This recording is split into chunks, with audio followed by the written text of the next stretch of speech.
Hey everybody, welcome back. We last left off with a quiet walk through the wilderness, and now we're going to deposit everything in Edgeville Bank and head down into the dungeon to get some bones for Demon Slayer. To the northeast of the ladder where you enter it, there is a room with rats and 4 bone spawns. World hop to pick up 23 bones and then head back to the bank and deposit them. You need 25 for the quest itself, but we can get the last few from the Wizard's Tower when we're there for that portion of the quest.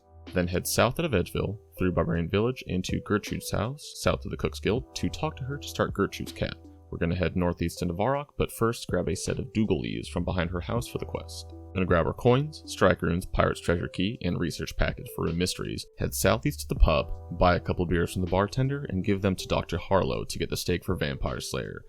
Go upstairs, head west to the room with the chest, and use the key on it to get the pirate's clue, which you have to read to advance the quest. You can drop it afterward. Now, across the street is Charlie the Tramp, who you can talk to if you want to be a Black Arm Gang member for Shield of Arav, but if you want to do that, I suggest holding off now because Below Ice Mountain requires us to come back to the pub anyway, so we can do it then. Then head north to Varrock Square and visit the clothing store to browse Thessalia's wares for an easy diary task, as well as to buy a pink skirt for Prince Ollie Rescue. You'll find Romeo somewhere in the square nearby. You'll talk to him to start Romeo and Juliet. Then in the Gypsy's tent, we'll talk to her to start Demon Slayer. You'll see a cutscene which has an incantation, and you'll either have to remember it or write it down, or ask the Gypsy what it is later on. Head north and buy a fire staff from Zaph's shops for 1500 GP, and then go east to talk to Willow by the newspaper stand to give him 100 gold to continue the Gertrude's cat quest. Now we're going to head north into the castle to do a circuit. First, by the entrance, you'll find Sir Pryson, who you'll talk to continue Demon Slayer, and then straight north of him at the end of the hall is a room with a ladder. Climb it to the second to last floor and talk to Captain Roven to get his key for Demon Slayer. Head back down and east into the library, talk to Reldo to continue the Knight's Sword quest, and if you wish to be Phoenix Gang member for Shield of Arav, you can talk to him again, and then find the bookshelf with a bright blue book on the top row nearby. Take the book, read it, and talk to Reldo again. Continue east to the kitchen, pick up the pie tin, and then head upstairs to get the bucket spawn. Go back downstairs, fill it up with water, and then dump it down the drain outside. If the pie tin hasn't respawned yet, world hop to get another, since we're going to use those to make red berry pies for the Knight's Sword coming up, and it's helpful to have more than one. Now if you picked Phoenix Gang, head south out of the castle and talk to Barrick by the newspaper stand where you paid Willow 100 gold to continue Shield of Arav. Otherwise, head southeast to the rune shop, talk to Aubrey twice to continue rune mysteries and to get his research notes, and then funds permitting, depending on if any random events or whatnot have given you extra cash, purchase some extra mind and air runes, but have at least 800 GP remaining. Recall that earlier I spent way too much money on earth runes, so I'm actually forced to sell them back here for half price to have enough money for the next section.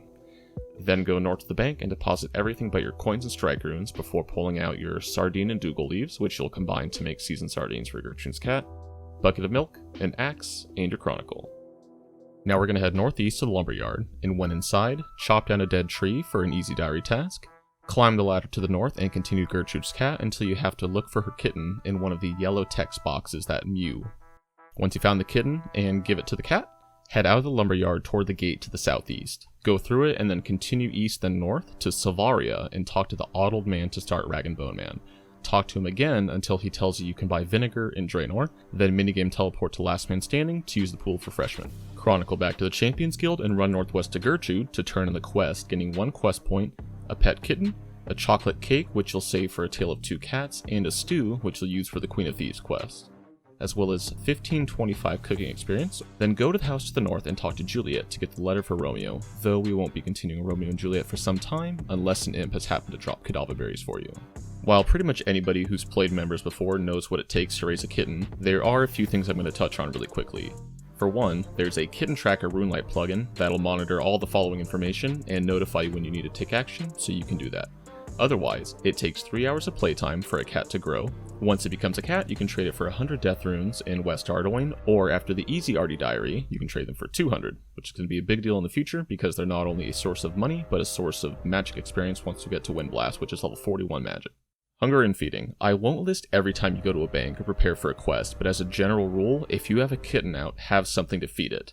You'll notice in the route that I say 6+ cakes, 6+ wines, just adjust food amounts as needed depending on how often you need to feed your cat. Speaking of, every 24 minutes your kitten will be hungry, and you have 6 more minutes until it'll run away, so pay attention to the dialogue boxes that come up. Every 25 minutes it'll cry for attention. but if you use a ball of wool on it, it will double it to 50, which is useful, but I don't see it as that important because if you have to feed it every 24 minutes and attend to it every 25, I'm just going to attend to it whenever I feed it. In regards to once the first kitten finishes growing, I'm going to bank it until we can start doing Plague City, which is required to enter West Ardoyne. Now home teleport to Lumbridge and get another set of 30 starter runes. Then head up to the bank in the castle and withdraw your egg, milk, and pot of flour for Cook's Assistant, 7 more pots of flour, 6 red berries, and a couple jugs or buckets, and however many pie tins you have, as well as those 3 empty water skins we picked up from before. Head downstairs to the kitchen and talk to the cook to start Cook's Assistant. Give him all the ingredients in one go and finish the quest, getting 1 quest point, 300 cooking experience, and you unlock the Cookomatic 100, which is just the range nearby that reduces the level required to stop certain foods from burning. Talk to the cook again to start Recipe for Disaster, another cook's quest, which will continue later. Make your red berry pies, which I recommend doing 1 at a time in order to save supplies. Don't forget to fill your water skins when you fill your jugs and buckets to make the pie dough. Once you have your pie, bake some bread dough and bake it on the range for a Lumbridge easy diary task, then head back upstairs and bank to deposit everything except your coins and strike runes in magic gear. Head east out of the castle toward Alcarid, but now since we've started a Rag and Bone Man, you can kill a goblin to get its skull for the quest. Pay the fee to enter Alcarid, and save about half your run energy to run past some hobgoblins and ice warriors and giants to get blurite ore in a bit. Run southeast to the gem trader and purchase an uncut sapphire and an uncut emerald for 75 GP total to make jewelry later on. These are very cheap, which is why the stock might be empty, as a lot of Ironman will hop worlds to stock up on rings for coil and rings of dueling. Go to the silk trader and talk to him by going through his dialogue to purchase a piece of silk for 3 GP to later sell to Ardoyne Silkstall for 60 GP for an easy diary task. Head south to Shantae Pass again and have out your coins, strike runes, red berry pie, pickaxe, and at least 12 wines, and of course some sardines for your cat. Have Shantae throw you in jail to get teleported to Port Sarum, and kill a rat west of the prison to get a giant rat bone for Rag and Bone Man. Head south and talk to Thurgo to continue Knight's Sword by giving him the red berry pie. Talk to him again, and then go north and around into the ice dungeon. Head north and east until you see a mining icon on the east wall, where you'll see 2 blurite ores and a stalagmite next to them. You can stand behind the stalagmite as a safe spot and mine the first ore, and if there's no enemies nearby, you can run to the south ore and mine that. Otherwise, you can world hop to get it safely, and then head back out of the dungeon. Now I'd recommend saving at least 20% more run energy, since we're going to run up and down the crafting peninsula to get some snake grass for Plague City and future prayer potions. When you get to the peninsula, run up and down it to pick up the 4 snake grass along the way for Plague City and a few future prayer potions. Then head northeast into Falador's east bank and deposit everything besides your coins, strike runes, and magic gear. Head northwest to the estate agent's house and pick up a spade to have a spare, and then go into the park and kill a duck for a Falador easy task. Go a bit east of the statue and you should see 4 flowers that are lined up west of the statue where it kind of makes a loose X formation in the dirt. Dig there and a level 4 gardener will pop up, which you have to kill or run away from to break combat leash. Then dig again to complete Pirate's Treasure, getting 2 quest points and a casket containing 450 gold, a gold ring, and a cut emerald. Then head east to the groundskeeper's house and talk to him. Offer to buy a woad leaf for 20 gold and he'll give you 2 for 20. Get 6 total to make blue dye for Goblin Diplomacy and go Sahoy in the future. Head back to the castle and talk to the squire again, and he'll tell you to steal a portrait from Sir Vivan for the Night Sword quest. Go through all the doors to the east and head upstairs, go west and head upstairs again, then search the cupboard in the room to the south for the portrait. If Sir Vivan has line of sight of you, he'll stop you, so just wait until he's facing away to search the cupboard. After obtaining the portrait, return to the east bank and deposit your inventory before pulling out coins, strike runes, 2 iron bars, the portrait, and 1 blurite ore. Then head south back out of town all the way to Thurgo, and talk to him twice to have him smith the blurite sword. Head northeast to the fishing shop and purchase 10 to 15 sardines for your kitten. If you happen to have gotten any GP rewards from random events, fill your inventory. Then head back into Falador and deposit everything but your coins, strike runes, and the blurite sword at the east bank before going back to the squire to turn in the knight's sword, gaining 1 quest point and almost 13,000 smithing experience, which gets us from level 1 to 29, past the requirement for the tourist trap, so we're ready to go do that quest in just a bit.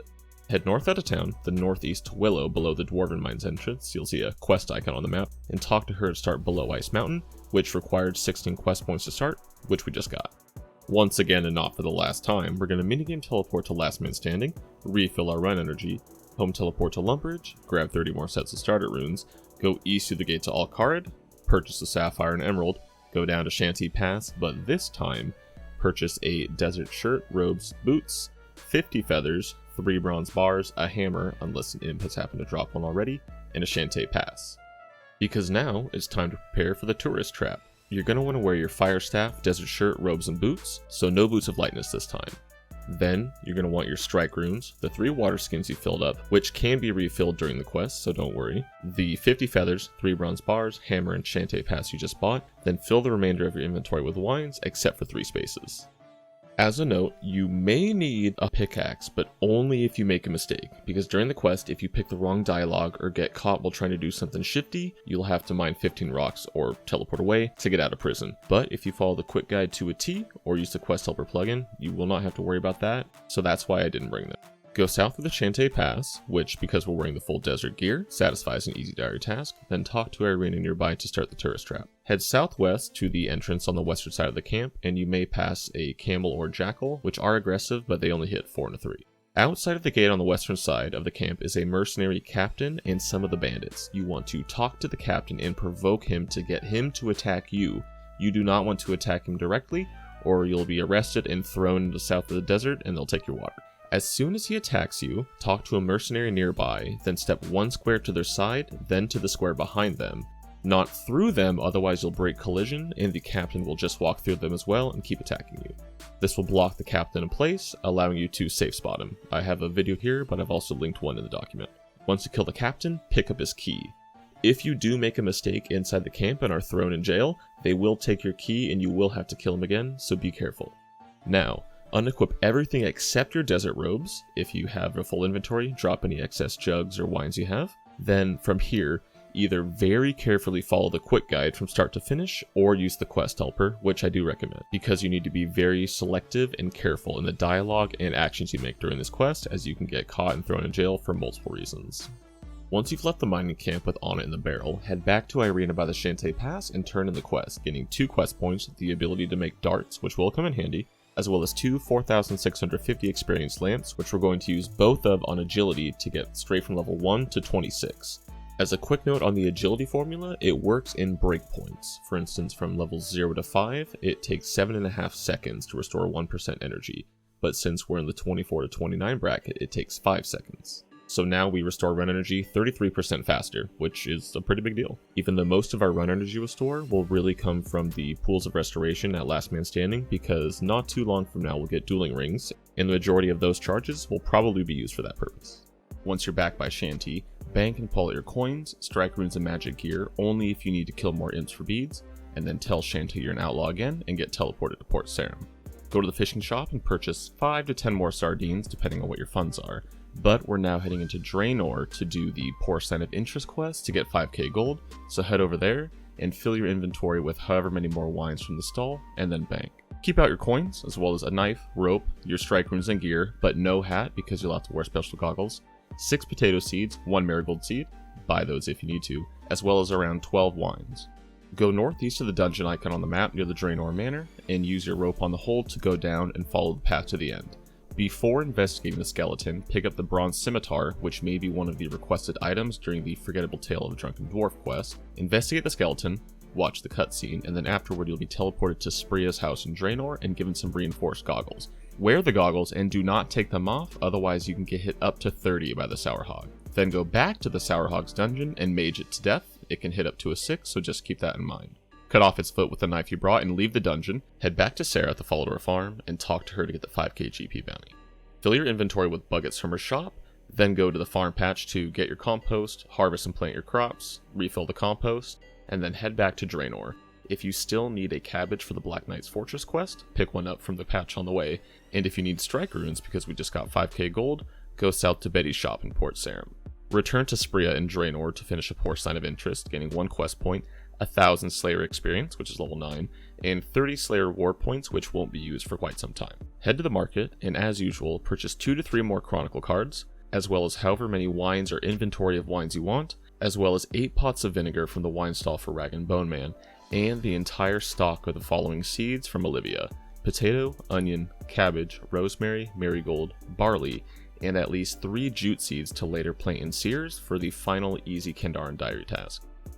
When you're done, Bank for the final time and have out 200 coins, strike runes, the rune mystery scroll, it's just called notes, the 4 imp catcher beads, but only if you have all 4. I was honestly lucky to get all 4 within maybe 25 kills or so, when each bead on its own has like a 1 in 25 drop chance, a pickaxe, as well as the restless ghost skull, and then fill your inventory with bones. Head on south to the Wizard's Tower and go upstairs to give Wizard Treyborn all your bones for his key for Demon Slayer.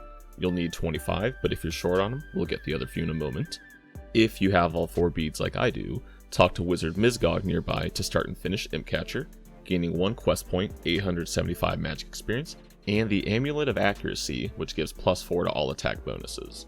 Go down to the basement and give Cedrador Aubrey's notes to finish Rune Mysteries, gaining 1 quest point, the ability to mine Rune Essence, and 5 kudos at the Varrock Museum, which we'll talk about later. If you're short on bones, kill the chickens nearby until you get enough to meet the 25 requirement, then go back up to Treyborn to get his key to empty your inventory. Then go back down to the basement, teleport to the Rune Essence mine via Cedrador, which satisfies an easy Lumbridge Diary task, then fill your inventory with Rune Essence because we need 50 for the Priest in Peril quest. Now home teleport to Lumbridge once again and get more starter runes, then head south to Bob's Axes to purchase a steel axe for 200 GP, which will be our best in slot axe until we gain access to fairy rings and can get a myth or rune one.